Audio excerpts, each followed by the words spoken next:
భక్తుడైన దావీదు ఒక అద్భుతమైన మాట మాట్లాడతాడు. అదేంటంటే, సింహం యొక్క బలము నుండియు, ఎలుగుబంటి యొక్క బలము నుండియు నన్ను విడిపించిన దేవుడే ఈ ఫిలిష్తీయుని చేతిలో నుండి కూడా నన్ను విడిపిస్తాడని. అద్భుతమైన విషయం ఏంటంటే, ఎదురుగా బలవంతుడైనటువంటి గొలియాతు కనబడుతూ ఉన్నాడు. ఆ గొలియాతును చూసి అందరూ భయపడి, ఇశ్రాయేలీయులు అలాగే రాజైన సౌలు సైతం భయంతో గృహాల్లోకి వెళ్ళి దాక్కుంటారు. ఆ పరిస్థితుల్లో, ఆ పెద్ద సమస్యలో భక్తుడైనటువంటి దావీదు ఏమంటాడంటే, ఇదిగో నేను ఆ యుద్ధం చేస్తా, నేను వాడిని ఎదిరిస్తా, నేను వాడి మీద పోరాడతా అంటాడు. ఎందుకో తెలుసా? బైబిల్లోనే ఆయనే చెప్పాడు, ఒకప్పుడు సింహం యొక్క బలము నుండి, ఒకప్పుడు ఎలుగుబంటి యొక్క బలము నుండి నా దేవుడు నన్ను తప్పించాడు. సంగతి ఏంటంటే, ఆయన గొర్రెలు కాసుకుంటూ ఉన్నప్పుడు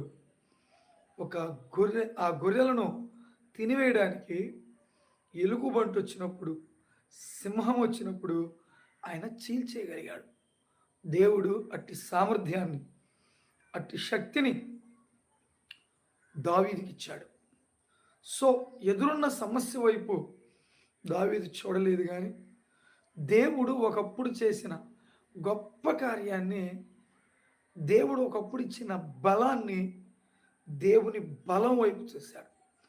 ఈ మాటలు వింటున్న ప్రియమైన దేవుని బిడ్డలారా, నీ జీవితంలో కూడా, నీ భక్తి జీవితంలో, నీ విశ్వాస జీవితంలో, అలాగే నీ సేవా జీవితంలో నీ ఎదురున్న సమస్య ఎంత బలమైందైనా, ఆ బలమైన సమస్యను నువ్వు చూచినప్పుడు బలహీనుడు కావలసిన అవసరత లేదు.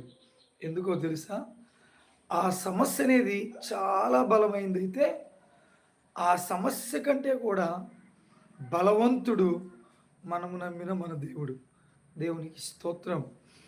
అందుకే భక్తుడైన దావీదు దేవుని బలము వైపు చూసి, దేవుని బలాన్ని నమ్ముకొని, దేవుని బలం మీద ఆధారపడి గొలియాతు మీద యుద్ధానికి వెళ్ళి ఒక్క రాయితోనే కొట్టి గొలియాతుని చంపేయగలిగాడు. ఈ వాక్యం ద్వారా దేవుడు నీకు నేర్పిస్తున్న పాఠం మరొకసారి చెప్తున్నాను. నీకున్న సమస్య వైపు, నీకున్న బలమైన ఇబ్బందుల వైపు, నీకున్న శోధనల వైపు, నీకున్న శ్రమల వైపు, నీ వైపు నువ్వు చూసుకోవద్దు. నీ బలాన్ని నువ్వు నమ్ముకోవద్దు. ఒక భక్తుడు